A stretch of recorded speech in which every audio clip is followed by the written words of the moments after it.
আসসালামু আলাইকুম। ইনশাআল্লাহ আশা করি সবাই ভালো আছেন। আলহামদুলিল্লাহ আমিও ভালো আছি। যেখান থেকে আমার ভিডিওটি দেখছেন সবাইকে অসংখ্য ধন্যবাদ ও সর্বতি ভালোবাসা রইল।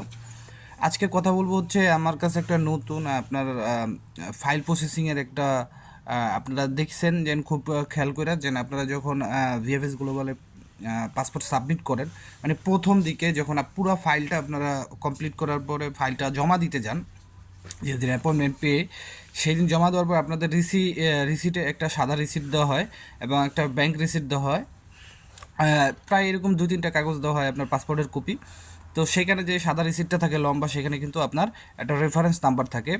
যারা আপনার নর্মালি যতটুকু জানি এলকিউতে জমা করেন তাদের এক ধরনের, যারা এলএনে জমা করেন তাদের এক ধরনের, তারপরে হচ্ছে আপনার যারা ফ্যামিলি তাদের এক ধরনের, মানে এরকমই।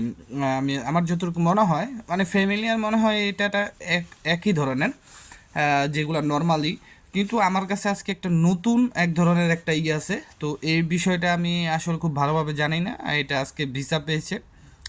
তো এটার বিষয়ে কথা হবে, পাসপোর্ট ডেলিভারি, অ্যাপয়েন্টমেন্ট, তারপর আরও ইতালি সানাতোরিয়া, আর আপনার একটু আপিলের বিষয়ে কথা হবে। তো ইনশাল্লাহ ভিডিওটা পুরোটা দেখার চেষ্টা করবেন।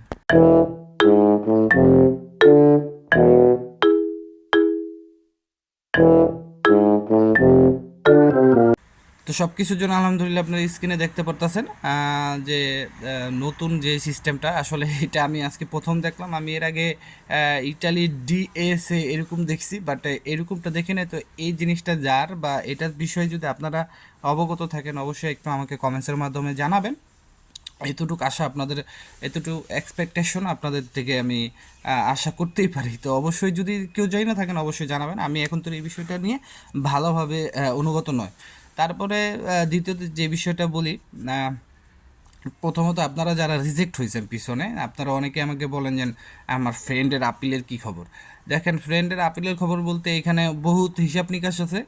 কারণ আপনি যেই বাসার হসপিটালিটা দিয়ে আপনি আবেদন করছেন, ঠিক সেই বাসা থেকে আপনার আলোচ্য জোগাড় করতে হবে। মানে যে আলোচ্য জাত, যেটার জন্য আপনার রিজেক্ট করা হয়েছে বা যেটার জন্য প্রত্যাহার দেখেছে, সেই জিনিসটা আপনার সে বাসা থেকেই দিতে হবে, এমনটাই আমি জানি বা এমনটাই আমাকে জানানো হয়েছে। তো এরকম এই বিষয়ে যদি আপনাদের কোনো অভিজ্ঞতা থাকে, আমার চাইতে ভালো কারো যদি জানা থাকে, অবশ্যই সেটা আমাকে কমেন্টসের মাধ্যমে জানাতে পারেন। তো এরকম যাদের হয়েছে অবশ্যই আপনাদের আলোচ্যরও দিয়ে তারপরে আপনাদের আপিল করতে হবে, এবং আপিল করার 1 থেকে 2 মাস বা 3 মাসের ভিতরে একটা রেজাল্ট আসার কথা, যদি আপনার রিজিক ভালো থাকে। আশা করি এই বিষয়টা বুঝতে পারছেন। তারপরে যে বিষয়টা যে আপনারা খালি বলতেছেন যে ভাই আমার আমার পরে জমা দিয়ে আগে পেয়ে যাইতেছে, বা 2025-এ যারা জমা দিতেছে তারা সবাই পেয়ে যাইতেছে। দেখেন, এম্বাসি কিন্তু আপনাদেরকে প্রত্যেকটা নোটিশে সুন্দরভাবে তারা কিন্তু বইলা দেয়, এবং আপনারা যে রিসিট দেখছেন সেই রিসিটের ভিতরে এখানে লেখা থাকে যে মোর দেন 90 ডেজ। আসলে এইটা কিন্তু তাদের কোনো উল্লেখিতই না যে আপনাদের 90 দিনের ভিতরে আপনার ভিসার কাজটা তারা সম্পন্ন করবে, এরকম কিন্তু কোনো কিছু ইতালি অ্যাম্বাসির ইসের ভিতরে লেখা নাই। সো দ্যাটস ওয়াই আপনারা যদি ওই 90 দিনের হিসাবটা করেন, তাহলে এটা আমি মনে করি যে আপনাদের জন্য একদমই একটা মানে অন্যরকম হিসাব। তবে হ্যাঁ, এই 90 দিনের ভিতরেই সবাই পেয়ে যায়, কিন্তু এখানে কিন্তু উল্লেখ করা নাই জাস্ট মোর দ্যান 90 দিন, বেশি হলে 90 দিন এরকমটাই লেখা, মাস্ট বি বা অব্লিগাতো কইরা দেয় নাই। তারপরেও আমরা সামনে যদি বিগত দিনগুলোতে দেখি, মানে যখন থেকে ঝামেলা শুরু না হয়েছে, তখন কিন্তু 7 দিন 2 দিন, এই যে এখন যেমন আপনার 2025-এ যারা জমা দিচ্ছে মানে নতুন অ্যাপয়েন্টমেন্ট পাইয়া, তারা কিন্তু 7 দিন 15 দিন এরকম সময় কিন্তু ভিসা পেয়ে যাচ্ছে। তো এরকমটাই আগে ছিল।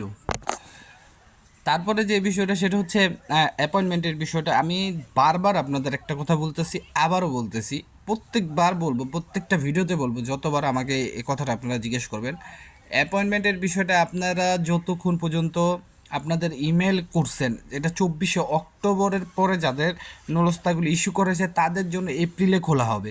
সো তারা ত্রাণ কইলো, তারা নিশ্চিন্তে থাকতে পারে। কিন্তু 24শে অক্টোবরের আগে যারা নুলস্তাগুলি পাইছেন, আপনাদের কিন্তু অ্যাপয়েন্টমেন্টের মাধ্যমেই হবে।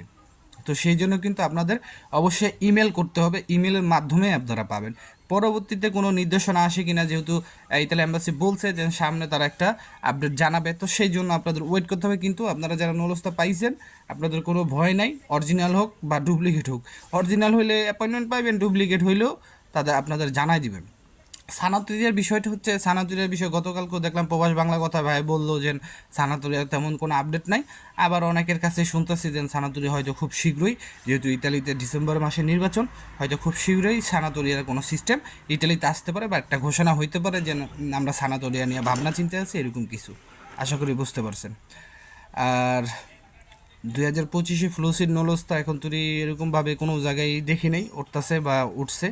হয়তো বা আগামী 15 তারিখ এর ভিতরে একটা কোনো ধরনের আমরা নিউজ আপডেট পাবো। তো আজকের মধ্যে এখানে সবাই ভালো থাকবেন, সুস্থ থাকবেন, সকলের জন্য দোয়া রইল।